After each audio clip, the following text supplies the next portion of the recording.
Inter computer education की इस class में आपका स्वागत है। इस क्लास में हम माइक्रोसॉफ्ट वर्ड के नेक्स्ट ऑप्शन के बारे में समझते हैं। इसको स्टार्ट करने के लिए हम स्टार्ट बटन पर जाके माउस से लेफ्ट बटन क्लिक करेंगे, फिर हम ऑल प्रोग्राम पर माउस का पॉइंट ले जाएंगे। इसके बाद हम माइक्रोसॉफ्ट ऑफिस पर माउस से लेफ्ट क्लिक करेंगे और माइक्रोसॉफ्ट ऑफिस वर्ड 2007 पर हम क्लिक करेंगे, जिससे हमारा माइक्रोसॉफ्ट वर्ड ओपन हो जाएगा।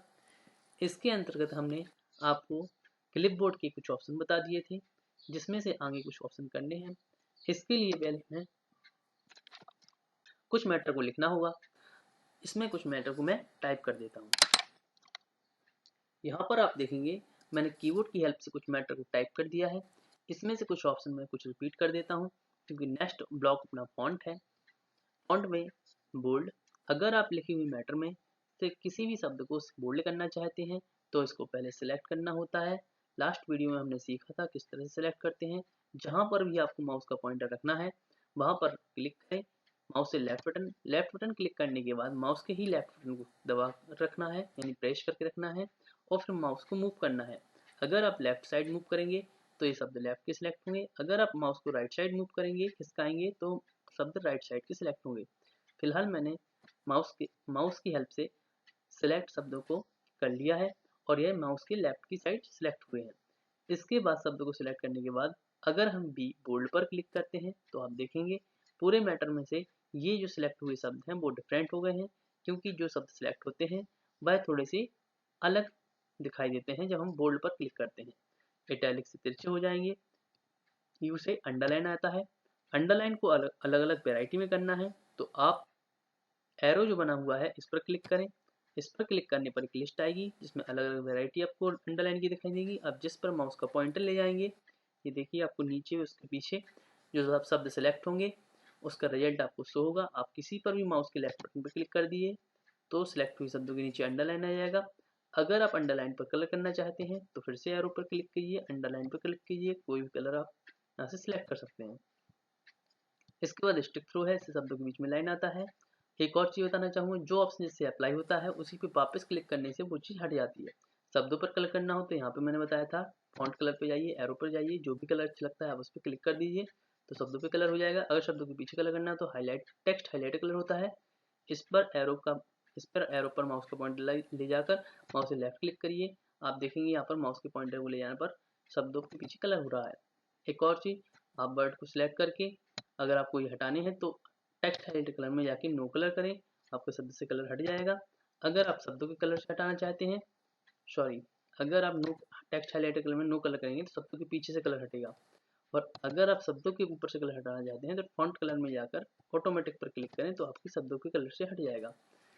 अगर आप शब्दों की साइज को बड़ा करना चाहते हैं तो यहाँ पे फॉन्ट साइज होता है, इस पर एरो पर क्लिक करिए, यहाँ पे नंबर आएंगे, जिस नंबर पे आप जाते जाएंगे उसके अकॉर्डिंग नंबर के अकॉर्डिंग शब्दों की साइज छोटी या बड़ी होती जाएगी। अभी मैं 72 करता हूँ, देखिए 72 हो गया। अगर आपको इससे भी बड़ा करना है शब्दों की साइज को तो फिर आप देखेंगे कि यहाँ पर 72 से बड़ा कोई भी नंबर नहीं है। इस कंडीशन में फिर इसमें बगल में जो एक एरो होता है जिसे हम ग्रो फॉन्ट कहते हैं, क्लिक करेंगे तो शब्दों की साइज बड़ी होती जाएगी। इससे हमारे शब्दों की साइज बड़ी होती है। अगर हमें छोटा करना है तो इसके बगल में एक सिंक फॉन्ट होता है, शब्दों की साइज छोटी होती है। लेकिन ध्यान रखें, पहले ही मैं बता चुका हूँ कि अगर शब्द सिलेक्ट होंगे तो ही शब्दों पे ऑप्शन अप्लाई होगा। अगर आप शब्दों की फॉन्ट को बदलना चाहते हैं, अभी नॉर्मल शब्द लिखे हुए हैं, शब्द की फॉन्ट बदलने के लिए यहाँ पे जाइए, इसे हम फॉन्ट फैमिली भी बोलते हैं या फॉन्ट भी बोलते हैं। इसके बाद में एक एरो बना हुआ है, क्लिक करिए, एक लिस्ट आएगी। इस लिस्ट को अप एंड डाउन करने के लिए इसमें एक एरो होता है जिसे डाउन एरो कहते हैं, इसे अप एरो कहते हैं। या इसमें स्क्रॉल बार भी होती है, इसमें माउस का लेफ्ट बटन दबाते हुए नीचे खिसकाएंगे माउस को तो आप देखेंगे बहुत सारी लिस्ट इसमें अलग अलग टाइप की शब्द की राइटिंग आएगी। इसी के माध्यम से हम कंप्यूटर में हिंदी में भी लिखते हैं। इसमें हम किसी भी राइटिंग पे अगर फॉन्ट पर क्लिक कर देंगे तो सिलेक्ट हुए शब्दों की फॉन्ट बदल जाएगी। अगर नॉर्मल करना है तो इसी में जाके हम फिलहाल टाइम न्यू रोमन लेते हैं, नॉर्मल हो जाएगा। अगर आपको हिंदी टाइप करना है तो इसी फॉन्ट की हेल्प से हम हिंदी भी टाइप कर सकते हैं, लेकिन वो कैसे करते हैं वो हम आगे सीखेंगे। इसके बाद फिर इसमें क्या होता है कि आपको फॉन्ट प्रिंटर लास्ट टाइम मैंने बता दिया था। अगर आप किसी शब्द को इस जैसे शब्द अगर आपको इस मैटर में से किसी और को बनाना है तो आप आसानी से फॉन्ट प्रिंटर से बना सकते हैं। इसके अलावा अगर आप चाहते हैं कि हमने जो भी शब्दों पे स्टाइल लगा रखी है उसको हटाना है तो मैंने बताया था आपको कि जो ऑप्शन से आएगा उसी से जाएगा। लेकिन जब शब्दों पे ज़्यादा फॉर्मेटिंग लगी हो, एग्जाम्पल देखते हैं। इसकी हम पहले साइज, शब्द की साइज छोटी करते हैं।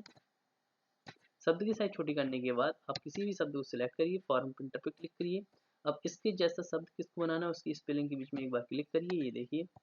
फिर से करना है तो फिर से शब्द को सिलेक्ट करें, सिलेक्ट करके फॉर्म प्रिंटर पे क्लिक करें, किसी भी शब्द की स्पेलिंग के बीच में क्लिक करें, ये देखिए। एक और चीज़ बताना चाहूँगा, अगर आप, जरूरी नहीं है सिलेक्ट करें किसी भी, यहाँ पे यहाँ पर 1 2 3 4 5 वर्ड ऐसे हैं जो बिल्कुल डिफरेंट हैं, जिस पर फॉर्मेटिंग लगी है। ये मैटर, फिर ये और ये। यहाँ पर आप इनमें से किसी भी शब्द के बीच में भी क्लिक करके फॉर्म प्रिंटर पर क्लिक करेंगे और फिर शब्द के बीच में क्लिक करेंगे तो भी इसके जैसा वो वर्ड हो जाएगा। ठीक है, जरूरी नहीं है कि आप सिलेक्ट करें। सिलेक्ट करने के अलावा ये दूसरा ऑप्शन भी ऐसा ट्राई किया जा सकता है कि जैसे इस पर क्लिक है तो आप क्लिक करके फॉर्म प्रिंटर पर क्लिक करेंगे और इस पर क्लिक करेंगे, ये देखिए बदल गया। अब यहाँ पर इतने शब्द हो गए, कोई कहता है इनमें से कुछ फॉर्मेटिंग हटानी है, सब पे से फॉर्मेटिंग हटानी है, तो हमने बताया था जो ऑप्शन जिससे अप्लाई होता है उसे हटाया जा सकता है। लेकिन ऐसी कंडीशन में ज़्यादा बेस्ट है कि आप पूरे मैटर को एक बार में सिलेक्ट कर लें, जब एक बार में ही सारे फॉर्मेटिंग हटानी हो। याद रखें, फॉर्मेटिंग, शब्द को नहीं हटाना हो। जब शब्दों पे लगी हुई फॉर्मेटिंग को हटाना हो, यानी कि जो बोल्ड है वो हट जाए, अंडरलाइन है वो हट जाए, स्टिक्रो है वो हट जाए, इसके अलावा इटैलिक है, शब्दों की फॉन्ट चेंज है वो हट जाए, तो ऐसी कंडीशन में इनको हटाने के लिए हम, इसमें एक ऑप्शन होता है क्लियर फॉर्मेटिंग। हम सभी जानते हैं क्लियर मतलब होता है साफ करना, और मैंने पहले ही वीडियो बताया था कि फॉर्मेटिंग उसे कहते हैं जो शब्दों पर अलग दिखते हैं। जैसे ये फॉर्मेटिंग वाले वर्ड हैं, ये इस तरह के शब्द फॉर्मेटिंग वाले वर्ड हैं। जो नॉर्मल सिंपल लिखे हैं, ये वर्ड जो सिलेक्ट हैं वो फॉर्मेटिंग वाले शब्द नहीं हैं। ठीक है, तो हम इसको क्या करेंगे, सिलेक्ट करेंगे। सिलेक्ट करने के बाद क्लियर फॉर्मेटिंग पे क्लिक करेंगे। क्लियर मतलब साफ होता है। हम जैसे ही क्लिक करेंगे तो आप देखेंगे कि शब्दों की जितनी भी फॉर्मेटिंग थी वो सभी कुछ हट चुका है। इस तरह से हम एक बार में सारे ऑप्शन को हटा सकते हैं। एक चीज हमेशा याद रखना आप लोग, कि जब किसी शब्दों के पीछे अगर आपने हाइलाइटर कलर लगा रखा है किसी भी शब्द के पीछे, और फिर आप सिलेक्ट करके क्लियर फॉर्मेटिंग करते हैं, तो हाइलाइटर कलर क्लियर फॉर्मेटिंग से नहीं हटता है। इस चीज का ध्यान रखना। क्लियर फॉर्मेटिंग से हाइलाइटर कलर नहीं हटता है, बाकी सारी फॉर्मेटिंग हट जाती है। अगर आपको हाइलाइटर कलर हटाना है तो फिर शब्दों को सिलेक्ट करके आप टेक्स्ट हाईलाइट कलर में जाके नो कलर ऑप्शन का यूज करें, जिससे सिलेक्ट किए हुए शब्दों के पीछे से हाईलाइटेड कलर हट जाएगा। इसके अलावा आपको एक और चीज बताना चाहूंगा, यहाँ पर कुछ सबस्क्रिप्ट सुपरस्क्रिप्ट नाम के दो ऑप्शन हैं, ये आप पहले भी पढ़ चुके हैं। सबस्क्रिप्ट सुपरस्क्रिप्ट क्या होते हैं? सबस्क्रिप्ट सुपरस्क्रिप्ट आपको मैथ और साइंस में यूज होने वाले दो ऑप्शन होते हैं, जो जिनका यूज हम नॉर्मली मैथ और साइंस में करते हैं। इसको हम साइज थोड़ी शब्दों की बड़ी कर लेते हैं। अगर आप किसी फॉर्मूले को लिखते हैं, इसके अलावा अगर आपको कुछ चीज शब्दों के ऊपर, जैसे कई बार 10th और 12th लिखा जाता है तो TH ऊपर लिखा जाता है नंबर के बाद, तो आपको एक और चीज बताना चाहूंगा, कुछ कंप्यूटर में ऑटोमेटिक होते हैं, कुछ में कंडीशन होती है। जैसे यहाँ पे आप चाहते हैं शब्द हमारे नीचे लिखे, तो इसमें देखो 2 नीचे है, इस ऑप्शन का नाम सबस्क्रिप्ट है, आप इस पर क्लिक करें। अब आप जो भी टाइप करेंगे कीबोर्ड से, सभी वर्ड आप देखेंगे थोड़े से नीचे आ रहे हैं। नॉर्मल करना है तो उसी पर फिर से क्लिक कर दें तो नॉर्मल हो जाएगा। फिर आपको अगर दूसरा कोई शब्द लिखना है तो आप दूसरा शब्द लिखेंगे। अगर आपको ऊपर लिखना है तो इस ऑप्शन का नाम सुपर स्क्रिप्ट है, इससे क्लिक करने के बाद जो कुछ भी आप टाइप करेंगे वो सब कुछ ऊपर आएगा, चाहे न्यूमेरिक हो चाहे कैरेक्टर हो, चाहे आपका न्यूमेरिक हो चाहे आपका अल्फाबेट हो। इसमें आपके ये लिखने के बाद आप देखेंगे कि आपके कोई भी वर्ड हो, ऊपर लिखना हो तो सुपर स्क्रिप्ट, नीचे लिखना हो तो सबस्क्रिप्ट, इन दोनों चीजों का यूज किया जाता है।